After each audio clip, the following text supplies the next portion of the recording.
I've been diving for a living since I was 22. North Sea first, then the Gulf, and for the last year and a half, the coast up here in British Columbia. It's the same work wherever you go. Somebody lost something at the bottom of the water and somebody else wants it documented, salvaged, photographed, or gone. You go down, you do the job, you come back up. You don't ask why the thing sank in the first place. That's not the contract. This one was for a firm out of Vancouver called Pacific Basin Recovery. I'd worked for them twice before, no trouble either time. The job was a Coast Guard cutter, the Resolute Bay, sitting at 140 feet in Nootka Passage, gone down in a storm 2 years back. They wanted the cargo manifest photographed for the insurance file. That was it. Nothing about it read as strange on paper. The water taxi out of Gold River took 4 hours, straight up the coast, nothing but water and rock the whole way. There's a logging road that comes close, but it ends 12 kilometers short of the fjord mouth, so the only way in is by sea. I sat in the back of the boat and watched the shoreline get steeper and darker and more empty the further north we went. When we came around the last headland, the barge was just sitting there, the Meridian, flat-decked, anchored dead center in the passage, with the walls of the fjord rising up on both sides of it, dark and close, and going straight up out of the water. No other boats anywhere, no lights on shore. Randy Carr was on deck when I came aboard. He shook my hand once, hard, and let go. Kingston Johnston? That's right. Randy Carr, Site Super. He looked at my gear bag like he was counting the straps. Dive briefings 0730, first dive right after. That was most of what he said to me for the first hour. He showed me the barge in about 4 minutes flat, galley, equipment bay, my bunk, his cabin at the stern with a padlock on the door that he didn't explain and I didn't ask about. Early 50s, solid build, spine straight, gray hair cut close. Not much behind the eyes that gave anything away. Ex-military, tight with information, doesn't waste a word he doesn't have to spend. I didn't think much of it. We ate a little that evening in the galley, some kind of stew out of a pot he must have started before I got there. He had a satellite phone clipped to his belt the whole time, and he never once set it down, not even to eat. Dives on the cargo bay first, he said. Manifest's supposed to be bolted to the forward bulkhead. Get that, we're most of the way there. How's visibility been? Fine. I've worked for Pacific Basin before, a couple times. I know. He didn't say anything after that, and he didn't ask me anything either. I finished my stew and let it go. After we ate, I went down to the equipment bay to check my gear before turning in. It's a habit from a long time back. Tank pressure, regulator, BCD inflation, dive computer charge, the seal on the camera housing. All of it came back clean.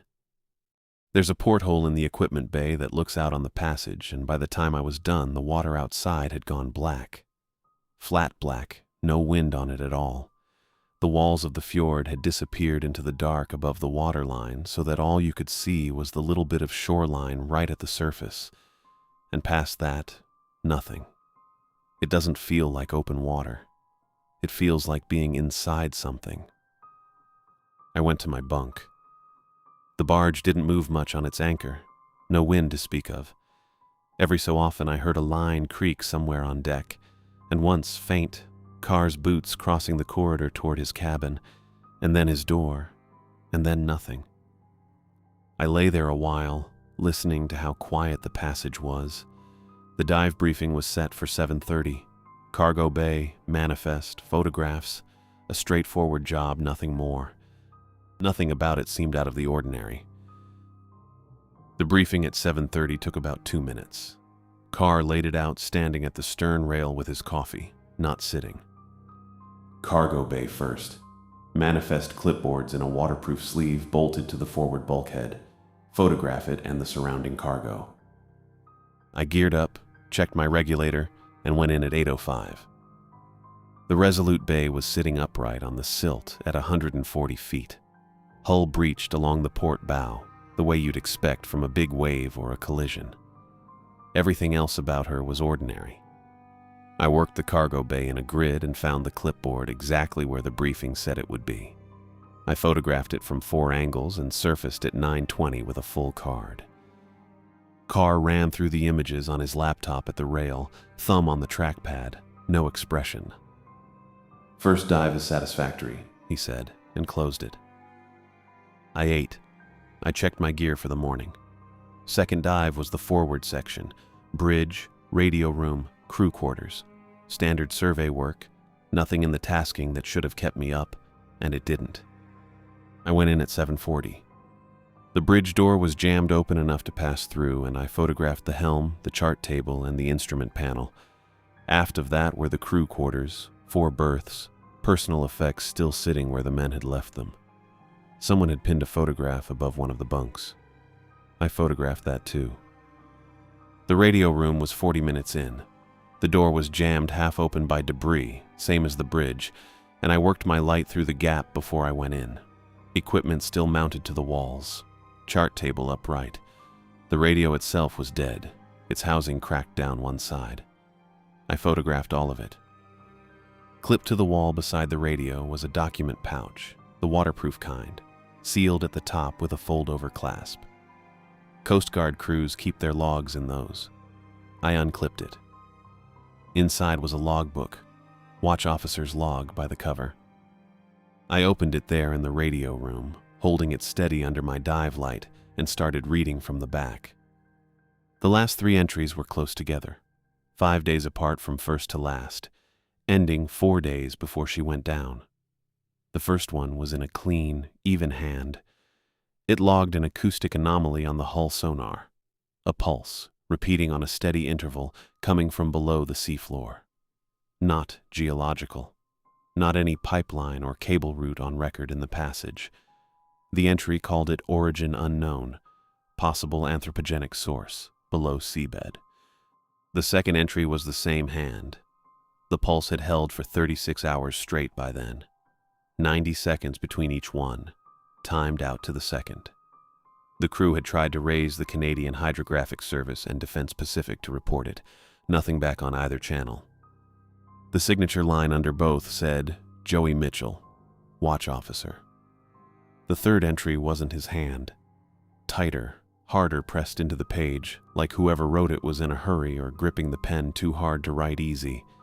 It said, it answered. 310 feet, 042.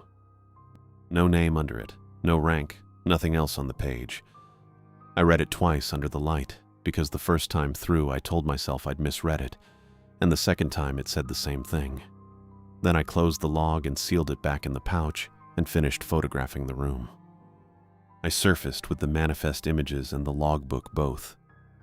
Carr was waiting at the rail when I came up the ladder, same as he had been the day before. I handed him the pouch without saying what was in it. It was a recovered document. That was true, and it was all I gave him. He unclipped it, pulled out the log and opened it standing right there at the rail. He read 2 pages. His face didn't move, not once, not even at the last one, and I was watching for it. He closed the book.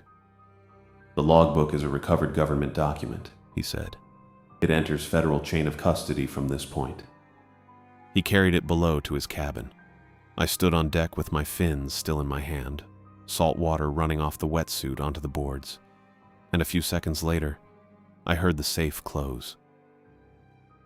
I ate lunch alone on the deck, cold sandwiches from the barge's galley, and I checked my regulator and my gauges for the next day's dive the way I check them every day. Because a man who skips that step because his head is somewhere else is a man who doesn't come back up. I didn't ask Carr about the logbook. I told myself it was professional habit. But it wasn't the whole reason, and I knew it wasn't, sitting there with the sandwich going stale in my hand. The whole reason was the sound the safe made when it closed. A safe closing is just a latch. This one sounded like a decision. Carr stayed in his cabin most of the afternoon. I saw him once coming out to check something on the compressor, and he didn't look at me any different than he had the day before. Same flat face, same nothing in it. I reviewed the morning's photographs on my dive computer, scrolling through them at the little folding table on deck. Cargo bay, manifest clipboard, the sleeve bolted to the bulkhead. Clean images, good exposure, nothing in any of them but a dead ship doing what dead ships do, sitting still and rotting slow. I didn't pull up the shots from inside the radio room. I hadn't taken any. The logbook wasn't mine to photograph. It was Carr's now, in a safe in a locked cabin, and that was where it was going to stay. The afternoon went by like that. Quiet, ordinary. The kind of quiet that on any other job I would have called good. I couldn't sleep that night. I don't know exactly why. I've spent plenty of nights on plenty of boats, and I sleep fine on most of them. Tired the way you get tired doing this work. Tired enough that a bunk feels like a gift. This one I lay in for maybe an hour, staring at the underside of the bunk above mine, and then I got up and went out to the rear deck because staring at a ceiling wasn't doing anything for me. The fjord at 1 a.m. is its own kind of dark. No moon that night, or the moon was somewhere behind the walls of the passage because I couldn't find it. The barge's running lights threw a little cone of yellow onto the water right off the stern and past, that there was nothing. No shoreline, no ridgeline, just black going up into more black. The water didn't move. I've never been anywhere that still. Even a lake moves. I sat down on a coil of line near the stern rail and let my eyes adjust and didn't think about much of anything. That was when I heard him. Carr's cabin was right there at the stern, a few feet from where I was sitting, and the porthole was cracked open, maybe 2 inches, letting the cabin air out into the night. I hadn't noticed it was open until his voice came through it. He was on the satellite phone. I knew his voice by then, that clipped even register he used for everything, and it hadn't changed at all for this call. No hurry in it, no wait.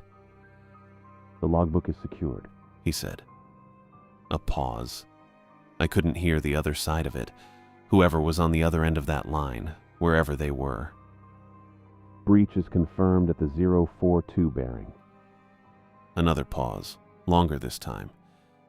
"Do not send the coast team. I need 48 hours. Then nothing.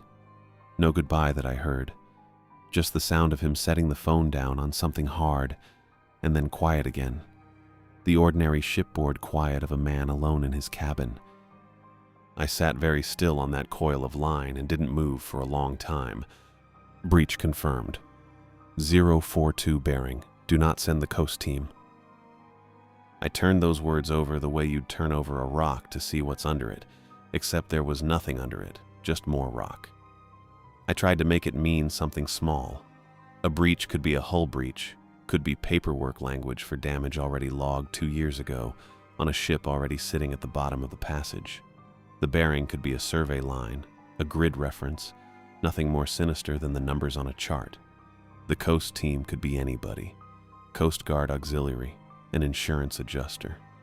A second dive crew Pacific Basin didn't want stepping on our contract. I tried those explanations on the way you try on a coat that doesn't fit, and none of them sat right on my shoulders. What stopped me from being sure of anything was the tone. Carr hadn't sounded alarmed. He hadn't sounded like a man reporting an emergency.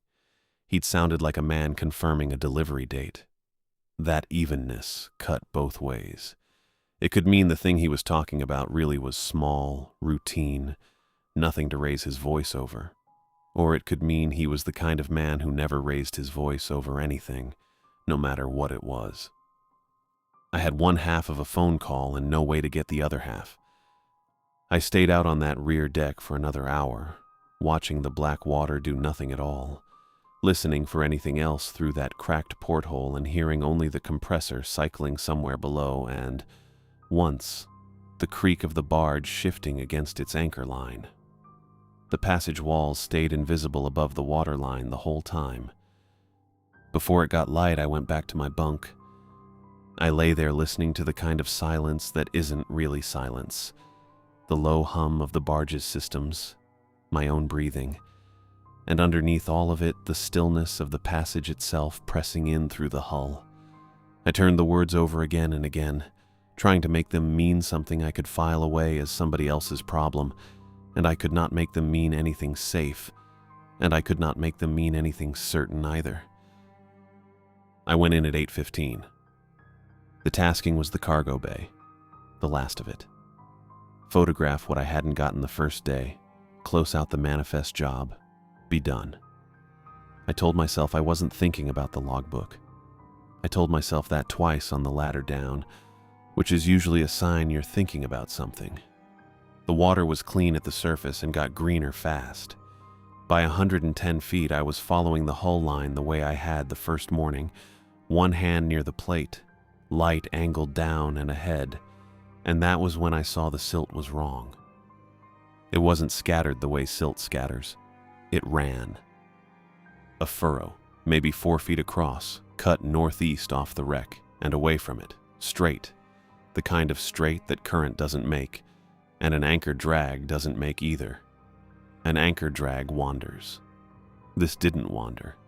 I held there a second with my light on it, telling myself it was some old cable trench, some survey line, something with a name and a reason.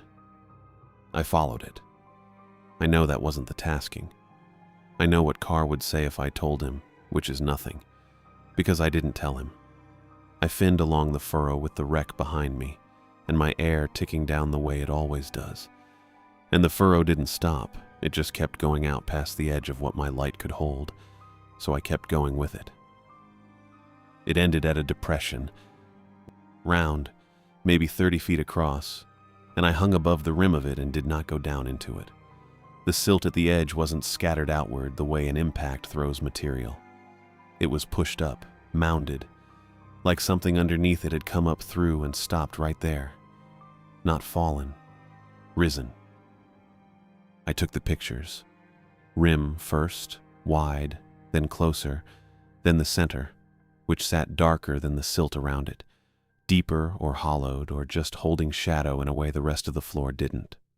I worked around it slow, not fully trusting what I was looking at, wanting it on record from every side I could manage before my air made the decision for me. 8 minutes, maybe. I didn't go in. Then I turned and started up. Carr was at the rail when I came over the ladder. He didn't ask before I said it. Visibility was poor, I told him. I ran it short. He looked at me for about as long as it takes to decide not to ask a second question. Fine, he said and went below. No follow-up, no request to see the photographs first. Nothing about the cargo bay I hadn't finished documenting. I sat there with my tank still strapped to my back, water running off the suit onto the deck, and thought about how a man who didn't care about the manifest anymore wasn't going to care much about my dive time either. I pulled the computer off my wrist and thumbed through what I'd shot. There it was on the small screen, flattened and gray but unmistakable. The rim was mounded the same way I remembered it, pushed up from underneath. The center darker than it should have been, and running back from it toward the wreck, straight as a rule, the furrow that had led me there in the first place. I sat on the deck a long time looking at that picture, the tank still on my back, the water still running off me, not calling Carr, not putting the computer down. I stayed on that photograph until the light on my dive computer dimmed to save power, then went below and dried off and waited for the barge to go quiet. Carr's cabin door had been shut since dinner. No light under it. No sound but the generator. And once, the click of the satellite phone being set down on something hard. I went to the chart plotter after that. It sat at a little station forward of the galley, a laptop screwed into a bracket and wired into the barge's own navigation suite, which let me pull GSC layers over live sonar to see what was under us before we put a diver on it. Nobody used it much. Carr had shown me the basics my first morning, mostly so I could confirm depth and bottom composition before a dive, and then he'd left it alone. I typed in the bearing, 042, run out from the Resolute Bay's last known position, the number written in a hand that wasn't Mitchell's, at the bottom of a logbook that was supposed to be locked in a safe 2 doors down from where I was sitting. The line drew itself across the screen, northeast, up through the fjord, into the deep water where the passage narrows and the walls come in close on both sides. I let the cursor sit where the line ended. The geological survey layer said what you'd expect. Silt over basalt, no features of note, 290 feet give or take at that point in the passage. Nothing that would put a pulse into a hull-mounted sonar. Nothing that would leave a furrow 4 feet wide and a depression 30 feet across with its rim pushed up from underneath. I sat with that for a minute. Then I found the other layer. It was buried under a folder name that meant nothing to me, a partition the software hadn't cleared when somebody updated the nav suite. Data nobody had bothered to clear in years. 1987. A military survey, Department of National Defense, coastal mapping. I shouldn't have been able to open it. There was no reason a civilian salvage barge's navigation computer should have had access to it at all. I opened it anyway. The notation sat right at the coordinate the bearing pointed to, small white text against the chart's blue. Sealed borehole, DND, 1971, depth 310 feet. I read it twice. 310 feet. The same number Mitchell had written at the bottom of that logbook, in that tighter hand, the one that wasn't quite his own anymore by the last page. It answered, 310 feet. 042. I knew the coast was full of things from that period nobody talked about. Hydrophone arrays strung along the strait, sonar buoys anchored and forgotten, a whole system built to listen for Soviet submarines that the government never put on a public chart. I'd heard stories about that kind of infrastructure from other divers. None of it explained a sealed borehole. A hydrophone listens. It sits there and takes in whatever passes it. A borehole goes down. I was still turning that over when I heard the latch on Carr's cabin door. He came into the corridor without hurrying and stopped behind me. I didn't turn around. I could see him in the black of the screen's edge, a shape standing there in the low light, looking at the bearing line and the notation the same way I'd been looking at it. He didn't say anything for a while. "You should get some sleep before the morning dive," he said. His voice was even. It always was. It could have meant nothing more than what it said, or it could have meant something else entirely, and I had no way, sitting there, of telling which. I didn't answer him. He went back into his cabin. The door clicked shut, softer than the safe had, but final in the same way. I sat alone at the plotter with the bearing line still cutting northeast across the screen and the notation glowing where it ended. Sealed borehole, DND, 1971, depth 310 feet, and Carr's door stayed closed behind me. I slept in pieces and woke up before Carr did, or before Carr came out. He found me on deck with my coffee going cold in my hand. "Morning dive's canceled," he said. I waited for the rest of it. "Second vessel's inbound, Pacific Basin asset. You stand down until it arrives." "How long?" 6 hours. He said it the way he said everything, level, no room in it for a follow-up, but I gave him one anyway. "Where's it coming from?" "Repositioned from another job." He didn't say which job, didn't say a port, didn't say anything I could have written down. He turned and went back toward his cabin like the conversation had already ended before I'd finished asking it. I went to the chart plotter. The AIS traffic layer took a few seconds to populate. Little green diamonds crawling across a mostly empty screen, fishing boats farther south, a tanker way out past the shelf. I found the one that had to be ours. It was moving toward us at a steady clip, and I pulled its track backward, the way you'd rewind a tide. It didn't come from Victoria. It didn't come from Prince Rupert. It didn't come from anywhere with a dock. The track started in open water, well offshore, past the shelf, in a stretch of the Pacific that doesn't have a name most people would recognize. And it just began there, like the boat had switched its transponder on in the middle of nowhere instead of leaving a harbor. I stood there a long time looking at it. A repositioned asset comes from another job. Another job is at a coordinate, a rig, a wreck, a port. It doesn't come from a patch of open water with nothing on the chart around it. That's a place you sit. And the track's start time didn't sit right either. I ran it back and it went further than it should have, further back than last night, further back than cars call through the porthole. The boat had been out there before any of it, before the logbook came up in my hands, before Carr closed the safe. It had been waiting. I looked at the ETA again. 6 hours. I looked at the bearing line still sitting on the screen from the night before, cutting northeast, ending at the notation I already knew by heart. Sealed borehole, 1971, 310 feet. I had one tank left from the day before, already checked, already staged by the ladder. I'd have to log a dive plan for it, and Carr would ask when, and I already knew I wasn't going to answer that question before I went into the water. I wasn't going to give him 6 hours to decide what happens to me before that boat gets here. I didn't log anything. I carried the tank to the portside ladder myself. My hands were steady doing it. Not fast, steady. Cold has a way of making you slow down whether you want to or not. This time I wanted it to. Slow is how you don't make a mistake at depth. Carr's cabin door stayed shut. I got into my gear at 9:40, checked my computer, checked my gauge, and checked it again, my hands needing something to do. At 9:55, I went over the side. The barge's hull went white and then gray above me, and then it was just a shape, getting smaller, getting less like something that could help me. Nobody up there knew I was in the water, and nobody had a time to expect me back.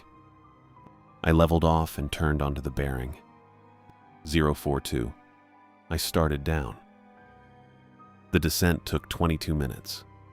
I watched the depth numbers roll on my computer the whole way down, because there wasn't much else to watch. Past 200 feet, the passage walls came in close enough that the ambient noise just stopped. No current, no surface slap, nothing. I've dived fjords before. I know what that kind of quiet sounds like. This wasn't that. It wasn't the absence of sound.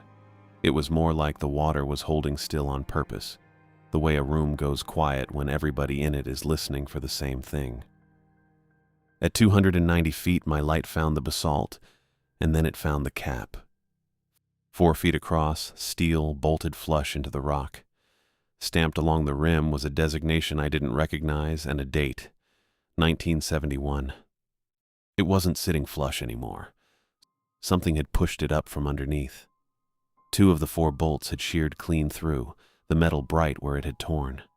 The other 2 had bent outward, like fingers pried back from something they were trying to hold shut. The cap sat canted on what was left of them, tilted enough to leave a gap along one edge, maybe 8 inches, dark all the way through. I put my glove against the basalt beside it.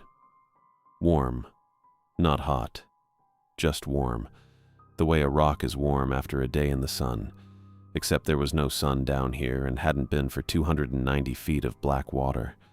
I held my hand there for a few seconds to be sure I wasn't imagining it through the neoprene. I wasn't. I got my camera up and took the cap from 3 angles, then the sheared bolts close, then the gap. That was when I heard it. It came through the gap and through my helmet and through all that water on top of me, and it shouldn't have been able to do any of that, not at this depth, not through steel and rock and that much cold ocean. But it did. Low, structured. A rhythm to it that wasn't a machine's rhythm and wasn't a vent's rhythm either. I've heard boat engines through a hull. I've heard ice cracking through a wall of it. I've heard hydrothermal venting from 300 yards off. This wasn't any of those, and I couldn't make it mean any of those, and I stopped trying. I reached my hand toward the gap. The pitch climbed. I held my hand where it was, halfway to the opening, and the pitch held with it. I moved another few inches closer, and it climbed again. Smooth, no lag, like a hand sliding up a string. I pulled back an inch, and it dropped back down to meet me. It was following my hand. I want to say I thought about that for a while, standing there on the basalt with my light shaking a little in a current that wasn't there. But I didn't think about it. I just held still. 90 seconds. I counted them off against my computer because 90 seconds was the number from the logbook, the interval between pulses that Mitchell had timed to the second. And I wanted to know if it would repeat like that for me too. It didn't repeat. It just held. One long, steady tone at the pitch it had climbed to when I moved close, filling up the whole inside of my helmet with nothing else in the fjord to compete with it. No current. No hull groan off the wreck 300 yards behind me. Just that. Steady. Waiting on me the way you'd wait on someone to finish a sentence. I took my hand back. The tone didn't drop. I looked at the gap a second longer, at the dark inside it, and then I checked my gauge and started up off the basalt. Slow, the cap and the bolts and the warm rock going small below my fins. The tone came with me. It didn't change as I rose, didn't fade the way sound is supposed to fade with distance. It just held there in my ears at the same pitch it had climbed to when I reached for it, riding up through the water with me like it had already decided how far it meant to follow. I went up slow. That's the rule, and I've kept it my whole career. In water, a lot worse than this. Fear and a mistake are two different things. You can carry the first one all the way to the surface, as long as you don't let it turn into the second. At 60 feet, I stopped. Decompression hold. 4 minutes. I'd done this stop 1,000 times without thinking about it, and now I hung there in the dark water thinking about nothing else. I looked down. There was something coming up the column with me. It wasn't the cap. It wasn't wrecked debris, not at this range, not moving the way it was moving. It had a shape to it, roughly a cylinder, 8 or 10 feet across at its widest. But the sides weren't even.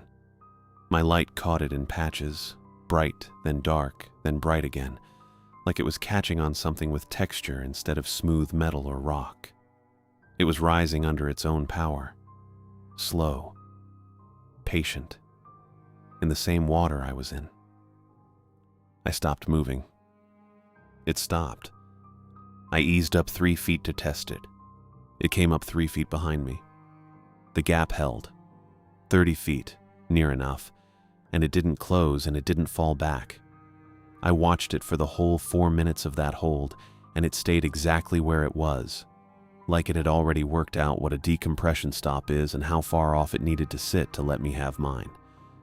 I didn't move again until my computer cleared me.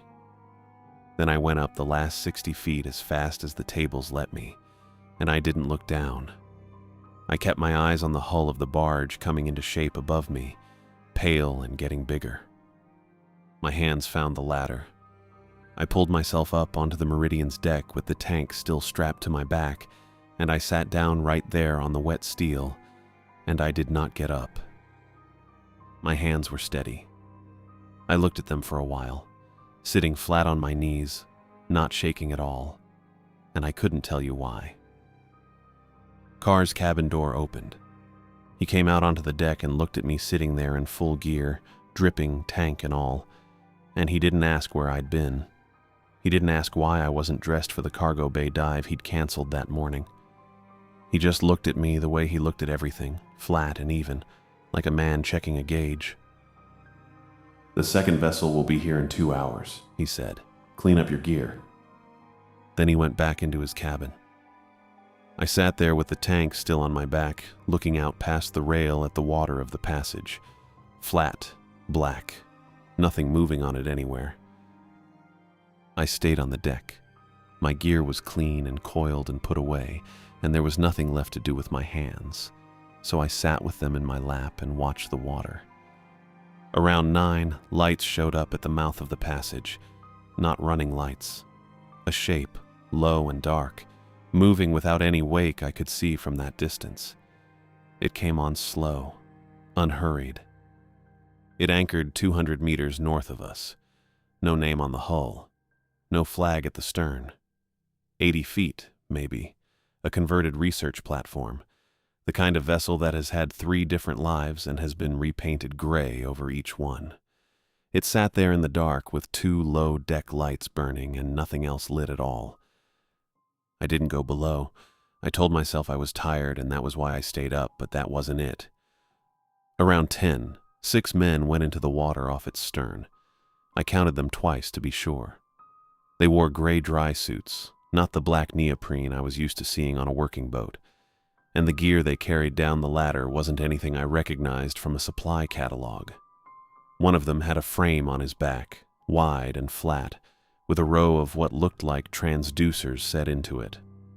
Another carried something in a hard case that took 2 men to lower, a housing built for a remote unit I'd never seen the shape of before.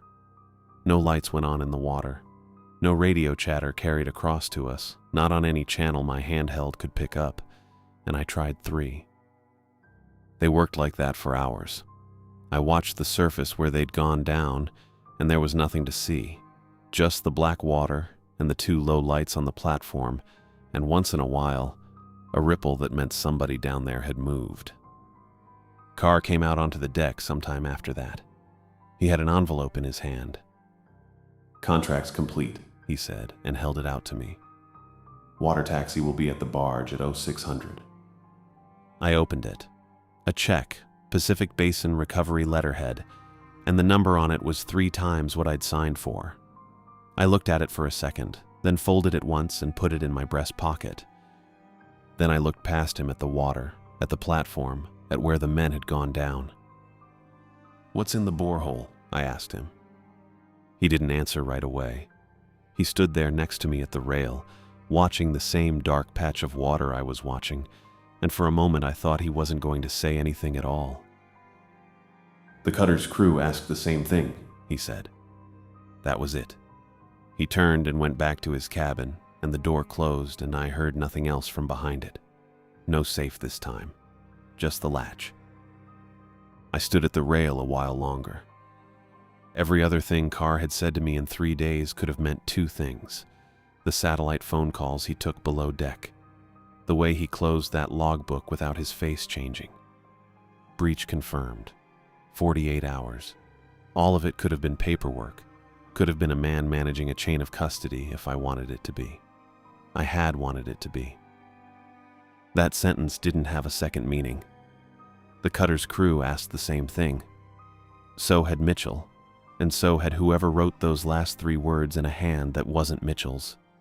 And 4 days later, the Resolute Bay went down in a storm that Carr's own company would later call weather. Carr knew what was in that hole before I ever went into the water above it. He sent me down anyway. I sat back down on the deck. I didn't go to my bunk. I told myself I'd sleep after, and I didn't believe it even as I thought it. The gray-suited team kept working past midnight. I watched the ripples come and go on the black water, watched the 2 low lights on the platform, and somewhere around 3 in the morning the divers surfaced. I saw the shapes of them climbing the ladder one at a time, 6 of them, none of them talking, or none of them talking loud enough to carry. Then the platform's lights went dark. It didn't leave. I waited for the sound of an engine, for a wake, for anything, and none of it came. It just sat there, 200 meters off our bow, black on black, anchored in the direction of that bearing like it had never intended to be anywhere else. The passage went still. No wind, no current sound against the hull. I sat on the deck with the check folded in my pocket and the fjord lying flat and empty in front of me, and I didn't move. The taxi came at 6:10, right on time, a low gray hull with a single deck lamp cutting through the mist that hadn't burned off yet. I loaded my gear in silence, tanks, fins, the bag with my regulator. Nobody helped me and nobody talked to me, and that was fine. The Meridian sat where it had sat all night. The other vessel sat 200 meters off it, still dark, still anchored on that bearing like it had grown there. I didn't look for Carr on deck. I don't know if he was watching me go. We rounded the southern headland a few minutes later and the passage closed behind us, the walls swinging shut on both boats at once, and then there was nothing back there but rock and water and the gray coming up slow in the east. I didn't open the dive computer until we were well south of Nootka Island, out where the swell starts to roll long and the land drops away on both sides. I don't know why I waited. Maybe I didn't want to do it inside the fjord. I thumbed through to the photo directory. The file names were all there, in order, time-stamped from the second dive, the one nobody sanctioned. Borehole cap, sheared bolts, the gap between cap and basalt, the depression in the silt from the day before that. I opened the first one and it was black, not dark. Black the way a screen is black when there's nothing behind it. I opened the second, the third. Same.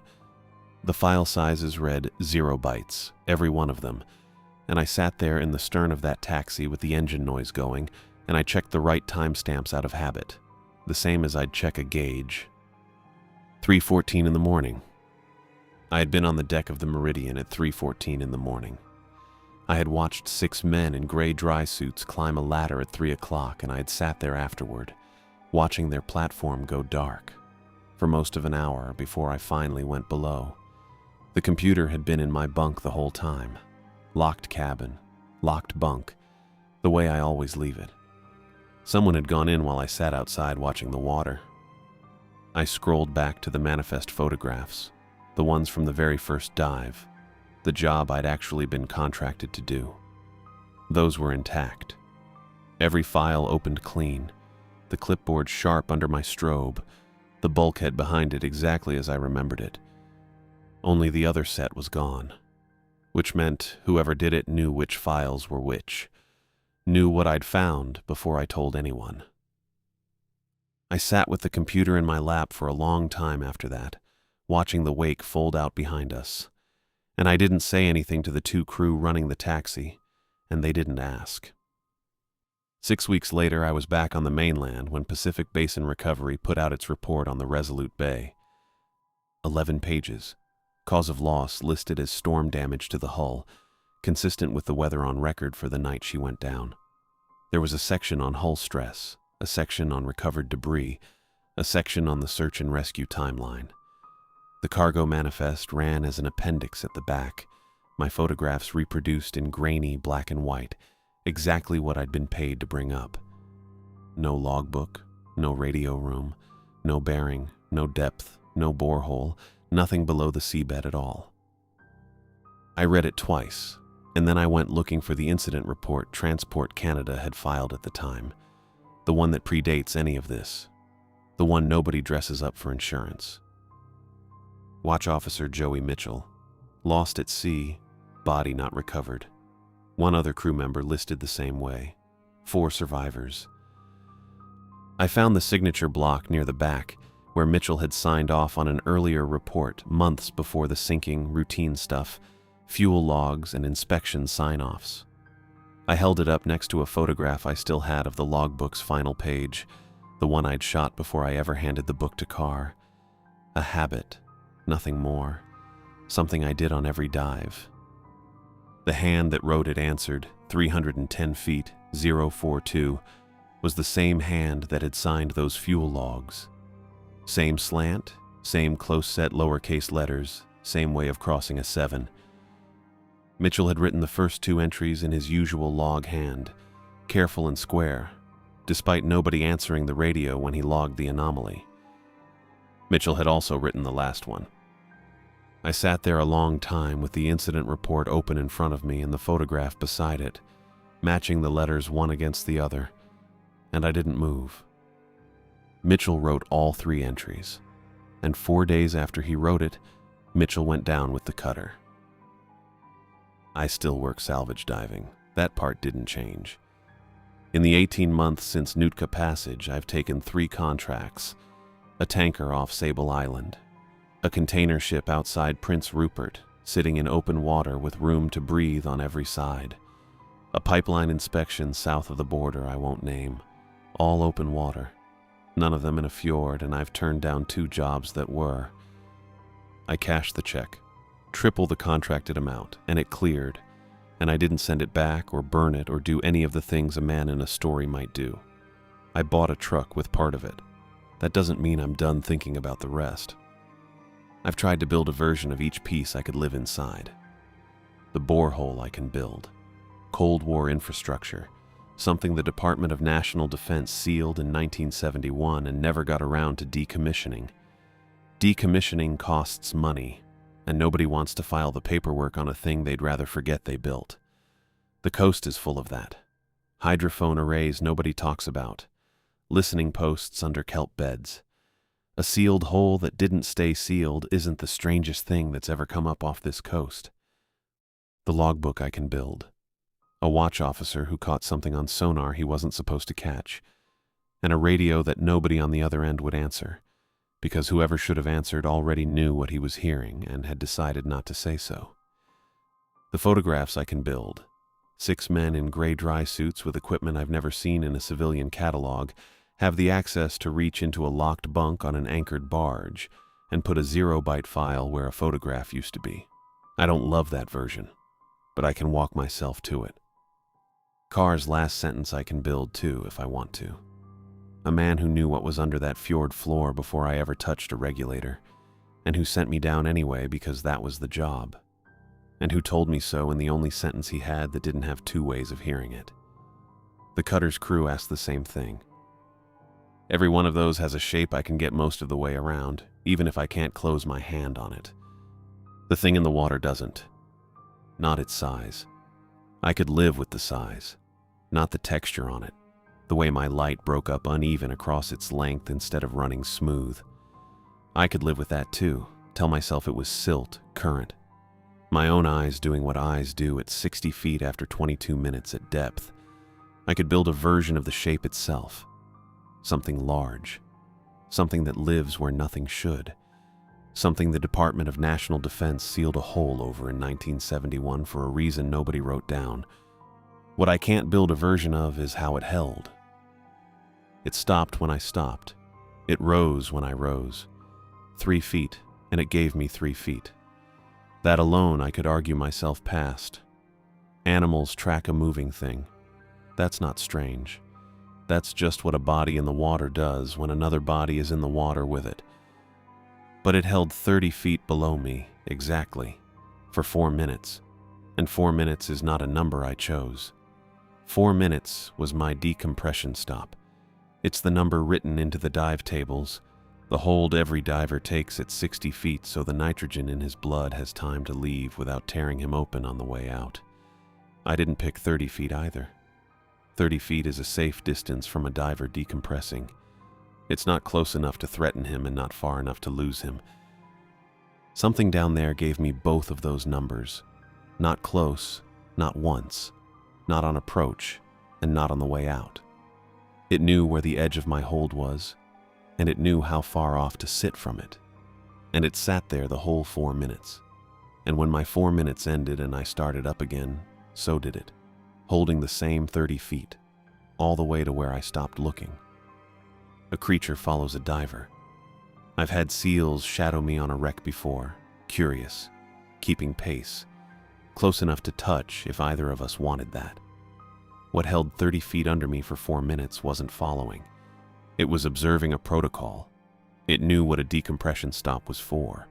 It knew the distance that wouldn't kill me, and it gave me exactly that distance and not an inch more.